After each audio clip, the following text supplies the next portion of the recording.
anunciat, no sé si recordeu, el passat mes de novembre de 2012 a un plenari. Com us dic, ara fa 7 mesos, el 20 de novembre de 2012, es va presentar una proposta per part del govern i un poc amb solidaritat amb els funcionaris que havien patit aquesta eliminació de la seva paga extra del mes de desembre, acordant voluntàriament cadascun dels regidors o regidores eliminar-nos també aquesta paga extra del mes de desembre i destinar-la a unes entitats socials o ONGs d'esta ciutat que en aquests moments, com conegueu totes i tots, de crisi econòmica i de mancances socials tan grans i tan evidents, creiem que era el més oportú i el més necessari. La quantitat de la que estem parlant era d'aproximadament uns 50.000 euros, per a que us feu una idea, era la paga extra d'aquells regidors que tenim o dedicació exclusiva o dedicació parcial, que són els que cobrem aquesta paga extra.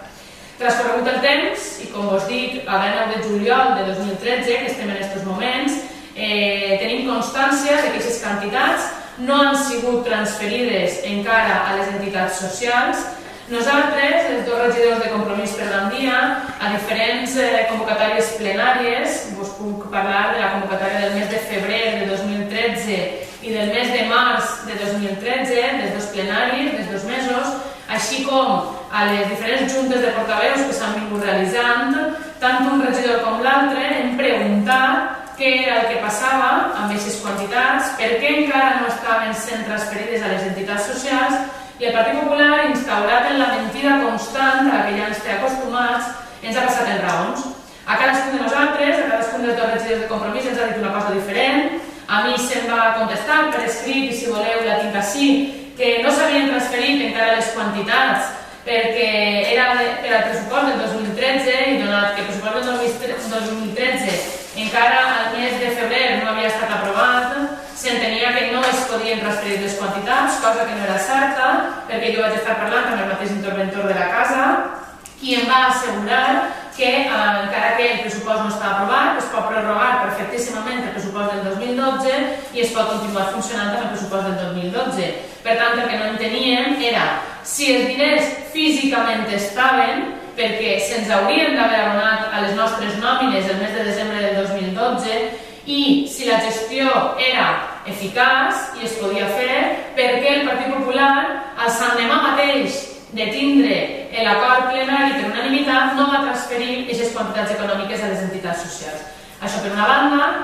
Per què vos dic les mentides del Partit Popular? Perquè això és el que se me contesta a mi en el plenari del mes de març, però al meu company, un mes després, a una junta de portaveus, se li respon que no s'han transferit, torno a repetir, un mes després de la meva contestació, se li respon que calen projectes de les entitats socials que arriben a l'Ajuntament de Gandia i, en base a aquests projectes, l'Ajuntament de Gandia li transfereix les quantitats. Una altra de les grans mentides del Partit Popular, donat que a l'any de juliol, avui mateix, les entitats socials no han rebut cap comunicació de l'Ajuntament de Gandia sol·licitant-los cap projecte per a l'abonament d'aquestes quantitats i, per tant, entenem que el que fa el Partit Popular és no transferir les quantitats a les que estan obligats per acord plenari a transferir. I torno a repetir, és un fet d'extrema gravetat, perquè estem parlant d'unes entitats que en aquests moments estan ajudant i molt a moltíssimes i moltíssimes famílies que estan passant-ho verdaderament mal des de la vessant tant econòmica com social. Per tant, nosaltres el que volem fer, i un poc també vista l'experiència que hem tingut amb el tema del 07 i vist que se'ns va autoritzar el retorn, com sabeu, de les quantitats del 07 que nosaltres destinàvem, donat que havíem eliminat la partida, perquè nosaltres les destinàvem directament a les entitats, vist que nosaltres sí que gestionem correctament i aquestes quantitats les transferim al Sant Demà mateix, nosaltres el que li hem sol·licitat, jo mateixa, perquè m'afecta a mi, perquè la paga extra m'afectava a mi, li he sol·licitat al govern del Partit Popular, amb registre d'entrada, tal com teniu ahir, que se m'abonen les quantitats referents a aquesta paga extra del